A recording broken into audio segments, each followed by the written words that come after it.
Today, I'm gonna break down the top 5 things almost everyone does who successfully loses belly fat like I did when I went from looking like this to looking like this. What do we do that most people don't that keeps them from losing belly fat? I'm gonna show you, and it starts right now. So the first thing I see everyone do who sees success is they're patient and they make this lifestyle a priority. And hey, I get it, you're a busy person. I'm not saying that this lifestyle has to completely rule your life, but it does have to be a large priority. For me, everything came together when I started doing things like planning meals in advance and scheduling in my workouts for the week. The thing is, when you're really busy, unscheduled time just has a tendency to kind of go away. You don't even know what happened to it. And having the plan in place so when life gets hectic, you're not reaching for that convenient stuff that probably doesn't support your goals. By blocking off the time on your calendar for your workouts, you make that a non-negotiable, because as soon as you make it optional, you're gonna take the option out every time it gets inconvenient, you don't feel like it. So I'm sure you've heard fail to plan, plan to fail, and this is true. Gotta make those two things a huge priority. The next thing everyone does who loses their belly fat is they have accountability. And that's gonna start with making sure you're tracking your intake. I remember when I first started tracking back in the day, I could not believe I was eating that much more than I thought I was eating. And not accurately accounting for your intake is, in my opinion, the biggest reason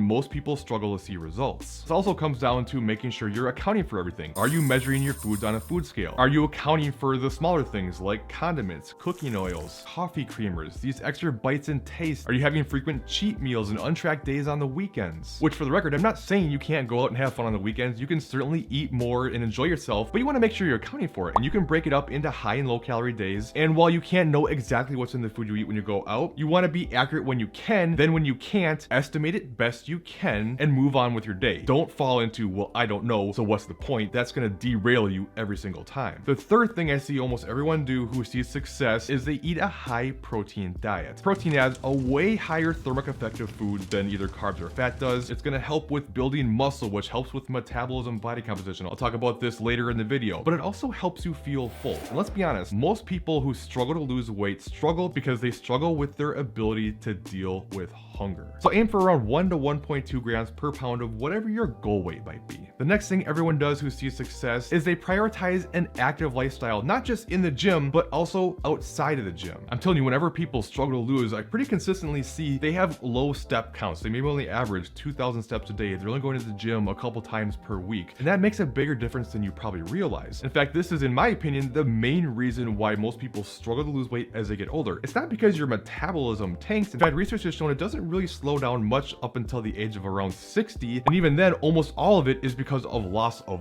muscle. So as long as you're strength training to help mitigate that, that's not the reason why. The reason why is because as you get older, you get more responsibility and you're not able to move around as much. So I've pretty consistently seen when people do well, they usually average at least 7,000 to 10,000 steps per day. And I know that can sound daunting, but I've actually done videos about ways you can actually increase your steps without even taking additional time out of your day. So I'll put one of those in the description. You can check out later if you'd like. The next thing almost everyone does who sees success is people who are successful, they don't freak out, they just adjust. Belly fat is usually the last to go, so it's going to take longer to get there. What happens is there's something called adaptive thermogenesis. As you lose weight, your metabolism slows down, you're not carrying around as much mass, there's been some hormonal alterations, and your body's just doing its job to make sure you don't starve to death, so your maintenance calories will lower over time. At some point, you are going to have to eat less, and honestly, sometimes you got to get lower calorie than you think. I usually warn against going too low calorie, and it can have a lot of negative impacts, but it's okay to do it for shorter periods of time. You just want to be cautious once you start getting down to around 10 times your body weight, maybe 8 times if you're still obese. You just don't want to go straight there. So you want to make sure you're getting that perfect calorie deficit to lose just as much as you should to reach your final goal. So how much is that? How much did I eat when I made my transformation, going from 30% to 10% body fat? Well, I show you not only that, but also some other strategies I took. You can check that out in this video right here next, and I'll see you in that other video.